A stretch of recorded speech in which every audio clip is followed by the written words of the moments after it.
Azərbaycan Milli Elmlər Akademiyasının Mərkəzi Elmi Kitabxanasında elm gününə həsr olmuş tədbir keçirdi. Əvvəlcə tədbir iştirakçıları Ulu Öndər Heydər Əliyevin Mərkəzi Elmi Kitabxanasının foyesindəki büstü önünə gül dəstələri düzüb, ümumilli liderin əziz xatirəsini ehtiramla yad ediblər. Sonra elm gününün fəxri qonağı, Azərbaycan Rəssamlar İttifaqının sədri, xalq rəssamı Professor Fərhad Xəlilovun fərdi yaradıcılıq sərgisinə və Azərbaycan Milli Elmlər Akademiyası əməkdaşlarının elmi nailiyyətlərini əks etdirən maddi mədəniyyət nümunələrinə, nəşrlərə və rəsm əsərlərinə baxış olub.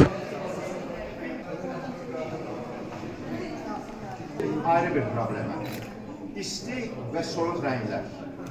Bu da nəysə daxili bir dünyanın rəmzidir.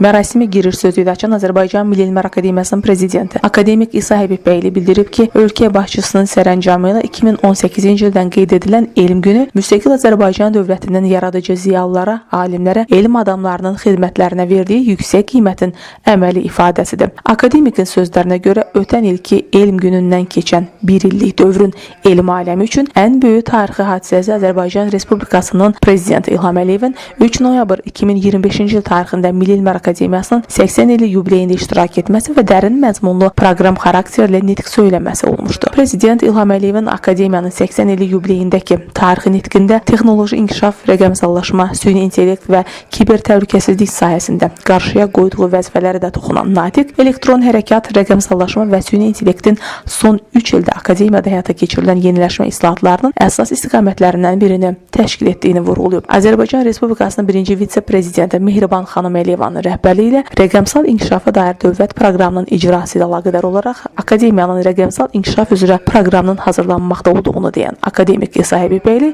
institutlarda rəqəmsallaşma və süni intellekt üzrə direktor müavinlərinin təyin olunma prosesinin başa çatmaqda olduğunu diqqətə çatdırıb. Struktur islahatlarına da toxunan AMEA rəhbəri Milli Elmlər Akademiyasında 3 il ərzində daxili imkanlar və mövcud ştat vahidləri hesabına 54 yeni şöbə və sektorun yaradıldığını, bunlar sırasında Qarabağ müharibəsinin tarixi və böyük qayıdış hərəkatı, Qərbi Azərbaycanın tarixi və folkloru, məhkəmə arxeologiyası, müasir Azərbaycan dili və mədəniyyəti, onomastika, türk sənət tarixi və mədəni irsi, türk xalqlarının fəlsəfə, fikir tarixi və müasir fəlsəfəsi, rəqəmsal elm sahəsi və süni intellekt və digər aktual şöbələrin yer aldığını söyləyib. AMEA-nın beynəlxalq əlaqələrinə də toxunan akademik İsa Həbibbəyli, akademiyanın fəaliyyət göstərdiyi 80 il ərzində ilk dəfə olaraq 4 beynəlxalq elmi təşkilatın, hazırda dünyanın ən böyük akademik təşkilatı hesab olunan Beynəlxalq Elmi Şuranın, Beynəlxalq Tərəfdaşlıq Akademiyasının, Asiya Elmlər Akademiyaları və Elmi Cəmiyyətləri Assosiasiyasının və Beynəlxalq Akademiyalar Birliyinin tam hüquqlu üzvü seçildiyini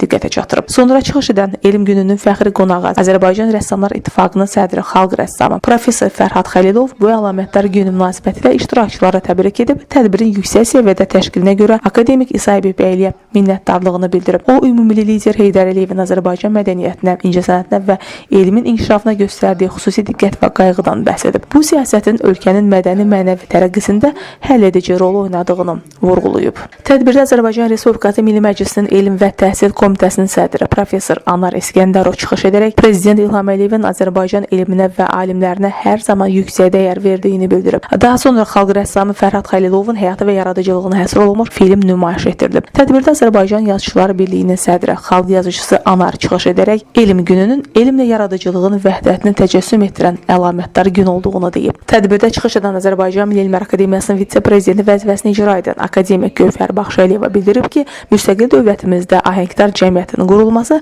ölkəmizin daimi tərəqqisi işində elmin və alimin rolu böyükdür.